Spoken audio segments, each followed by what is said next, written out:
My grandfather, Ted Chamberlin, bought the ranch back in 1929, right before the Great Depression. I remember him, I used to be riding with the cattle, and I'd kind of fall asleep on my pony, and he would come around and pick me up and put me in his pickup truck, and then I'd wake up in the seat of his pickup truck outside the office, and I'd always be like, oh my gosh, where am I? And waking up. I'm part of the fourth generation here on the ranch. Before I got to have time on the ranch, I really didn't really care about it, honestly. But over the years, I was out here with my dad and learning how to drive tractors and ride horses and all these different things you do on a ranch. And over time, I really began to love it, and it's become a huge passion of mine. Primarily, it's a cattle ranch. We run primarily Black Angus cattle. When we had the opportunity to take over the ranch, we were at a pretty low spot. It was kind of coming out of a pretty bad drought. There wasn't much grass, a lot of bare ground. We had sold off a bunch of our cattle, and we had to start over. And so we had the opportunity to think about how we wanted to do it. And we realized that we really wanted to make the ground and the soil and the grass number one, that we were grass farmers first and then ranchers second.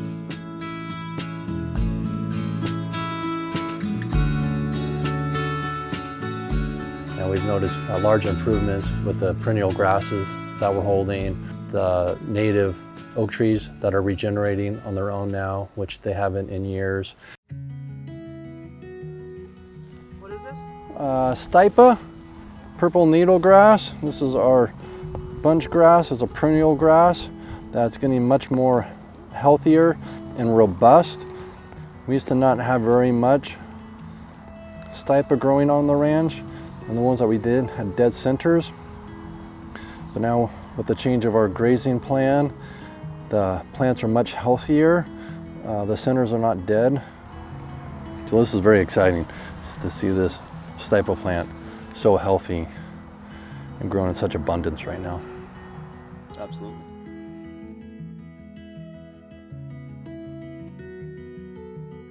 I love seeing how far the ranch has grown over time. And before we had really transitioned into regen ag, there was a lot more bare soil, and I really didn't know anything at the time, so I wasn't paying attention to it.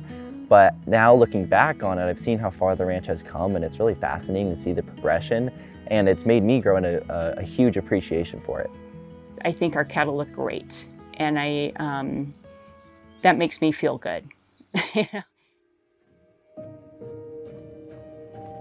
think the part that I'm most excited about is for the ranch coming together, the family coming together, and by all those things happening is the only way that it can be passed on to the next generation. For pretty much my whole life, I've just read news articles about climate change, global warming, and all these things about how we're pretty much doomed. So being able to have my backyard as a solution to how to solve this issue, and seeing it with my own eyes firsthand is really exciting and really motivating to pursue this and continue it and really push through and show everyone that this is an answer. I think we'll be able to heal this planet.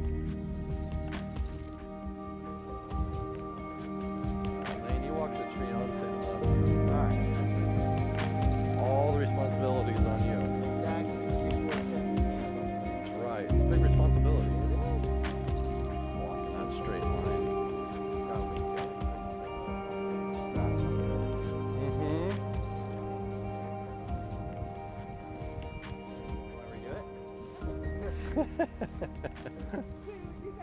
You get my hair.